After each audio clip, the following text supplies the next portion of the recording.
بسم اللہ الرحمن الرحیم۔ قال اللہ تعالیٰ عز و جل وما یؤمن اکثرهم باللہ الا وهم مشرکون۔ سورہ یوسف کی یہ ایک آیت ہے۔ اللہ رب العزت نے بیان کیا ہے کہ انسانوں کی اکثریت اس طرح اللہ کو مانتی ہے کہ ساتھ ساتھ شرک بھی کرتے ہیں، یعنی ہوتے مشرک ہیں ایمان کا دعویٰ کرنے کے باوجود۔ تو قرآن کی اصطلاح میں ایسے لوگوں کی نشاندہی کرنا جو شرک پھیلاتے رہے ہوں یا شرک کے دائی ہوں، جنہوں نے انسانیت کو گمراہ کیا ہے، لوگوں کو بتانا بہت ضروری ہے تاکہ ان کے وار سے بچیں۔ دیکھیے، جب کسی جگہ آگ لگتی ہے تو زور زور سے پکارا جاتا ہے، یہ نہیں ہوتا کہ آرام سے کہیں کوئی ڈسٹرب نہ ہو جائے۔ یہ فطری چیز ہے کہ آگ لگی ہے تو تب لوگ بچیں گے، کیونکہ ورنہ وہ سارے جل کے راکھ ہو جائیں گے۔ تو اسی طرح جو شرک کی نشاندہی ہوتی ہے، اگر یہ اس طریقے سے نہ کی جائے تو کون بچے گا؟ کیسے شرک سے بچایا جائے گا لوگوں کو؟ اس سلسلے میں شرک کی نشاندہی نام لے کر انگلی رکھ کے یہ جاری ہے، اور آج اس سلسلے میں جو میں شخصیت جو آپ کے سامنے لاؤں گا وہ بہت ہی لوگوں میں مشہور ہیں۔ جس طرح صوفیہ میں ابن عربی کے بارے میں کہا جاتا ہے، اور پھر جب ڈاکٹر اسرار کی باری آتی ہے تو جب کہا جاتا ہے دیکھو یہ تو بہت زیادہ صوفیزم کا دفاع کرنے والے، ان کو ڈیفینڈ کرنے والے اور ان مشرکانہ عقیدے کو ان کے سامنے آئے بھی تھے، تو اس کا رد کرنے کی بجائے انہوں نے اس کا ڈیفینڈ کیا ہے۔ تو یہ ان کی ایک بہت بڑی بھول ہوئی ہے، اور بھول ہی ہوتی ہے، ہر ایک سے ہوتی ہے۔ عمل کی بھول ہو تو اللہ نے وعدہ کیا ہے معافی کا، اور اگر عقیدے کی بھول ہو تو پھر ناقابل معافی ہے۔ تو پہلے یہ ان کے عقائد آپ خود اپنے آنکھوں سے دیکھیں اور کانوں سے سنیں، اور پھر اس کے بعد اس کے اوپر میں انشاءاللہ تبصرہ کرنے کی کوشش کروں گا کہ کس طرح ان کے عقائد، یہ وحدت الوجود اور عبد المعبود کا پورا کنسیپٹ ہی ان کے دماغ میں کچھ اور ہے۔ سنیے ذرا۔ یہ دو ہوں گے تو بات بنے گی۔ عابد و معبود، طالب و مطلوب، محب و محبوب، ان میں تو سنویت ہے باضابطہ طور پر۔ اس میں اگر وحدت ہے تو پھر عبد کون ہے اور معبود کون ہے؟ وجود اگر ایک ہی ہے تو پھر یہ نسبت ہی ختم ہو گئی، معدوم ہو گئی۔ وہ جو ایک شعر ابن عربی کا بیان کیا جاتا ہے، ہو سکتا ہے کہ وہ الحاقی ہو، وہ ان کا نہ ہو، لیکن یہ کہ بہرحال بیان کیا جاتا ہے، العبد رب والرب عبد یا لیت شعری من المکلف۔ عبد ہی رب ہے، رب ہی عبد ہے۔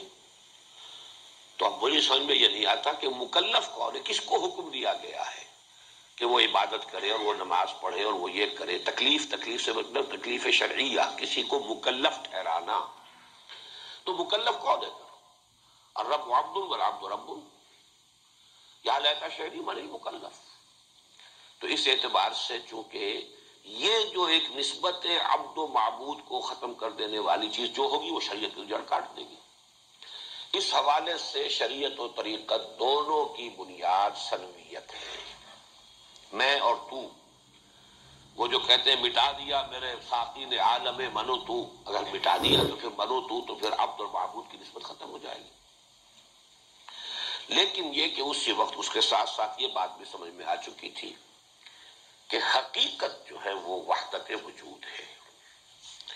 یہ میری بات اس وقت کی ہے، اور اس وقت بھی علم میں یہ بات آ چکی تھی کہ شیخ احمد سرہندی رحمۃ اللہ علیہ، ان کا معاملہ چونکہ انہوں نے تصوف کے جو وہ غلط اثرات ہمارے بر عظیم پاک و ہند میں اس وقت ہماوسطی تصور جو تھا، پینتھیسٹک مسٹیسزم، اس کی وجہ سے یہ سارے جب شریعت کے فرق و تفاوت جو ہے امتیازات ختم ہو رہے تھے، اس حوالے سے انہوں نے جس شدت کے ساتھ وحدت الوجود کی مخالفت کی، ابن عربی کے نظریات کی نفی کی، اور یہ خاص طور پر ان کا جو ابتدائی دور ہے اس کے جو خطوط ہیں، لیکن عام طور پہ مشہور یہی ہے، لوگوں کو بہت کم کو معلوم ہے کہ اپنی زندگی کے آخری دور میں وہ بھی وحدت الوجود کے قائل ہو گئے تھے۔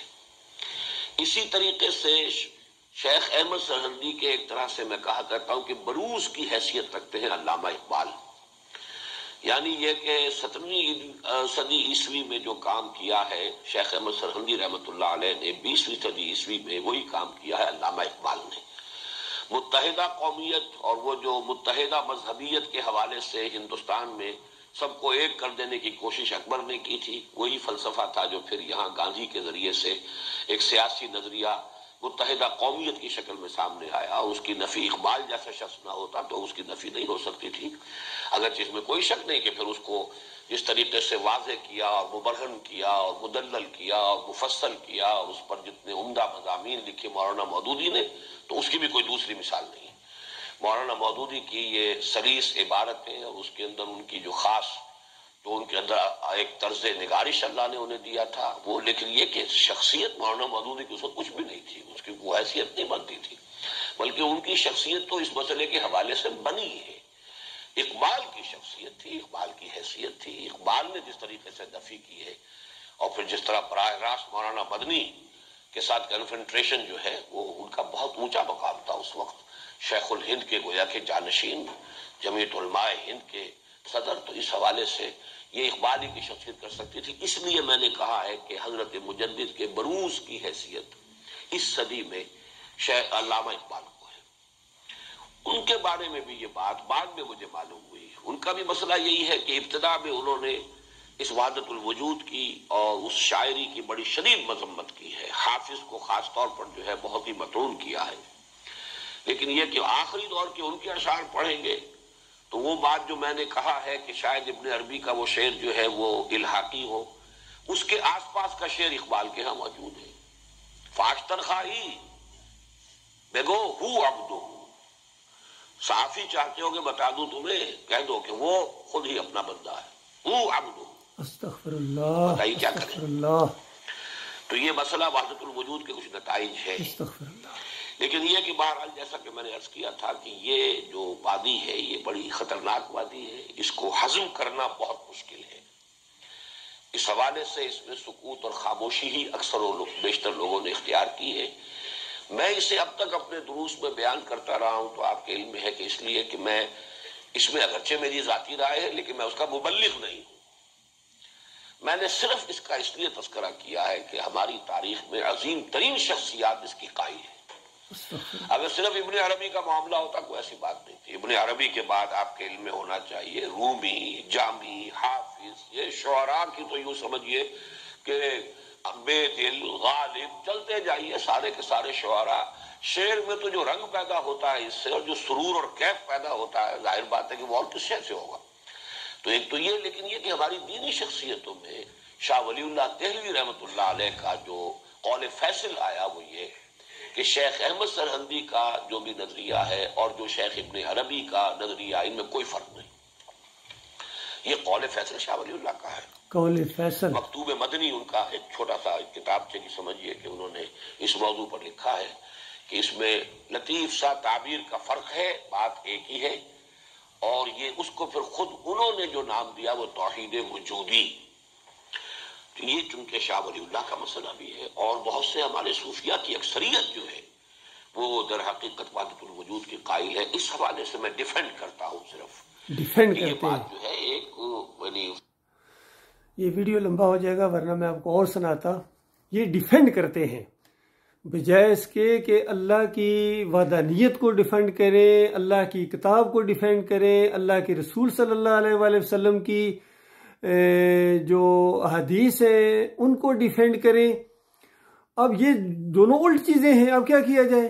تو لہٰذا یہ ڈیفینڈ کرتے ہیں، اس کو کہتے ہیں طاغوت کے ساتھ محبت، طاغوت کے ساتھ لگاؤ۔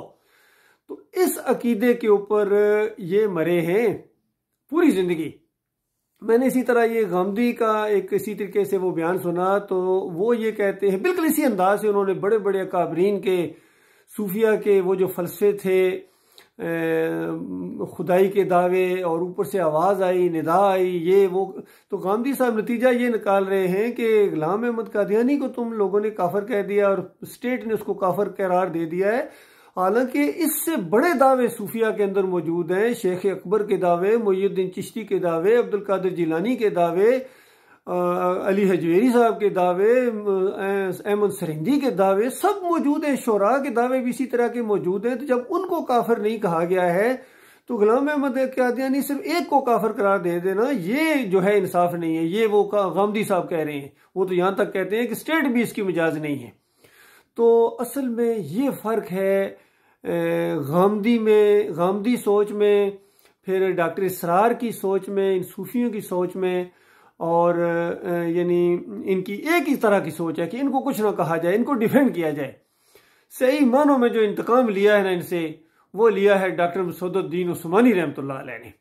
ایمان خالص کس طول پڑھیں اور پھر کس دوم پڑھیں، کس طول کے اندر تو انہوں نے یہ سارے صوفیہ کے جن کو یہ ڈیفینڈ کر رہے ہیں، اس اللہ کے بندے نے ان سب کو قرآن اور حدیث کی کسوٹی کے اوپر پرکھنے کے بعد یہ نتیجہ نکالا ہے کہ یہ سارے حضرات جو ہیں یہ وحدت الوجود کے قائل تھے، حلول کے قائل تھے، وحدت شہود کے قائل تھے، اور کبھی اگر قرآن اور حدیث کو انہوں نے پیش کیا بھی ہے تو خالص اپنے ان باطل نظریات کو ثابت کرنے کے لیے متشابہات کی آڑ لی ہے، اور اس طریقے سے انہوں نے صحیح روایات کا غلط معنی پہنا کر انہوں نے اپنے موقف کو مضبوط کیا۔ جس طرح وہ ایک صحیح روایت ہے کہ نبی علیہ السلام فرماتے ہیں کہ اللہ تعالیٰ فرماتا ہے، حدیث قدسی ہے، کہ جب میرا بندہ فرائض کے ذریعے میرا قرب حاصل کرتا ہے، فرائض کی پابندی کرتا ہے، میں اس سے راضی ہو جاتا ہوں، پھر وہ نوافل کے ذریعے اور آگے بڑھنا چاہتا ہے تو میں اس کے ہاتھ بن جاتا ہوں جس سے وہ پکڑتا ہے، آنکھیں بن جاتا ہوں جس سے وہ دیکھتا ہے، کان بن جاتا ہوں جس سے وہ سنتا ہے، پاؤں بن جاتا ہوں جس سے وہ چلتا ہے، اور میرا بندہ پھر جو مجھ سے مانگتا ہے میں اس کو دیتا ہوں۔ تو اس روایت کو بھی صوفیہ نے اپنے حق میں پیش کروایا کہ دیکھا بندہ اللہ بنتا ہے یا نہیں بنتا ہے۔ حالانکہ اس روایت کا سادہ سا مطلب یہ ہے کہ جب مومن اس طرح اللہ کی فرمانبرداری کرتا ہے، پھر اس کی آنکھیں اللہ کی نافرمانی میں نہیں اٹھتی ہیں، اس کے کان اللہ کی نافرمانی کی باتیں نہیں سنتے ہیں، پاؤں اللہ کی نافرمانی کی طرف نہیں جاتے ہیں، ہاتھ اللہ کی نافرمانی کے کام نہیں کرتے ہیں، اور پھر آخری جملے پر غور کریں تو معاملہ اور کلیئر ہو جائے گا۔ پھر میرا بندہ جو مجھ سے مانگتا ہے میں دیتا ہوں، بندہ بندہ ہی رہتا ہے۔ لیکن صوفیہ نے آخری فکرے کو تو چھوڑ ہی دیا، ان کا بندہ اللہ بن جاتا ہے، یہ حدیث میں آ گیا ہے۔ تو اس طریقے سے انہوں نے یہ معاملہ کیا ہے۔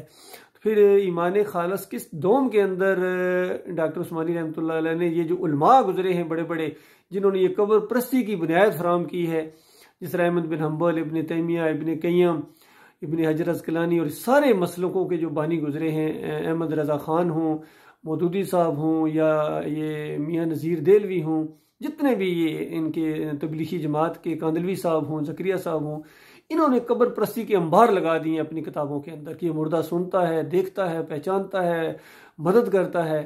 تو ان کا سب کا پوسٹ مارٹم کرنے کے بعد ان کا کفر کیا اور لوگوں کو بتایا یہ اصل مجرم ہے جنہوں نے اللہ کی ان بندوں کو توحید کے راستے میں یہ حائل ہیں۔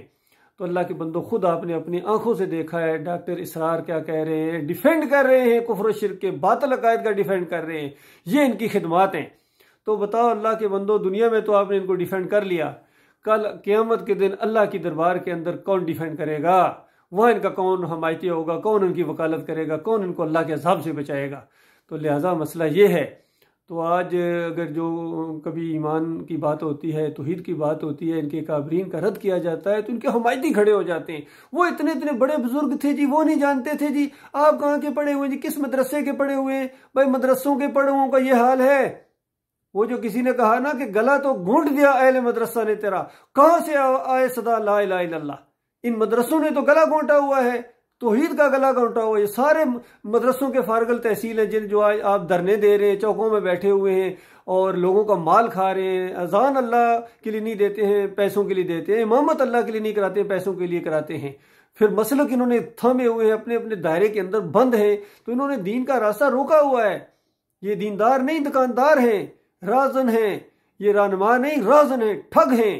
انہوں نے اللہ کے دین کا راستہ روکا ہوا ہے۔ اللہ کے بندوں، جب تک ان کا کفر نہیں کیا جائے گا اور بالکل ان سے نفرت اور بیزاری کا اعلان نہیں کیا جائے گا، یہ ہمارا ان سے کوئی تعلق نہیں ہے۔ دنیا ان کو سروں کے اوپر بٹھاتی ہو، ناچتی ہو، روب اور عقیدت ان دماغوں کے اوپر چھائی ہوئی ہو، تو جب تک تم ان کا کفر نہیں کرو گے اور اللہ کے اوپر ایمان نہیں لاؤ گے، اللہ پر ایمان لاتے ہو تو یہ طاغوت کا کفر کرنا پڑے گا۔ فَمَن يَكْفُرْ بِالطَّاغُوتِ وَيُؤْمِن بِاللَّهِ فَقَدِ اسْتَمْسَكَ بِالْعُرْوَةِ الْوُثْقَىٰ لَا انفصام لَهَا وَاللَّهُ سَمِيعٌ عَلِيمٌ۔ کہ جو کوئی ان طاغوتوں کا کفر کرے، دفاع نہ کرے، کفر کرے، اللہ کفر کرنے کا حکم دے رہا ہے اور یہ دفاع کر رہے ہیں۔ ڈاکٹر صاحب کہتے ہیں میں دفاع کرتا ہوں، کرتے رہو دفاع، اس کے بعد مرنا ہے، ایک دن اسی اللہ کے سامنے جانا ہے۔ میرے بھائیو، یہ معاملہ ہے، اصل معاملہ ہے۔ اللہ تعالیٰ، یہ بڑا مسئلہ ہے، اس پر لوگ غصے میں آ جاتے ہیں، جذبات میں آ جاتے ہیں۔ تو یہ غم و غصہ، جذباتی کیفیت، یہ عارضی چیزیں ہوتی ہیں، حقیقت ہے۔ تو انہوں نے اللہ کے دین کے ساتھ بڑا ظلم کیا ہے، بڑی زیادتی کی ہے، یقین کیجئے۔ اس وجہ سے اللہ کے عذاب کے کوڑے اس امت کے اوپر برس رہے ہیں کہ جنہوں نے اللہ کے دین کو روکا ہے، کفر و شرک کا ڈیفنڈ کیا، آج وہ سروں کے اوپر ناچ رہے ہیں، وہ اولیاء اللہ سمجھے جاتے ہیں، رحمت اللہ علیہ، اور پتہ نہیں کون کون سی دعائیں ان کے لیے دی جاتی ہیں۔ یہ معاملہ ہے اللہ کے بندوں۔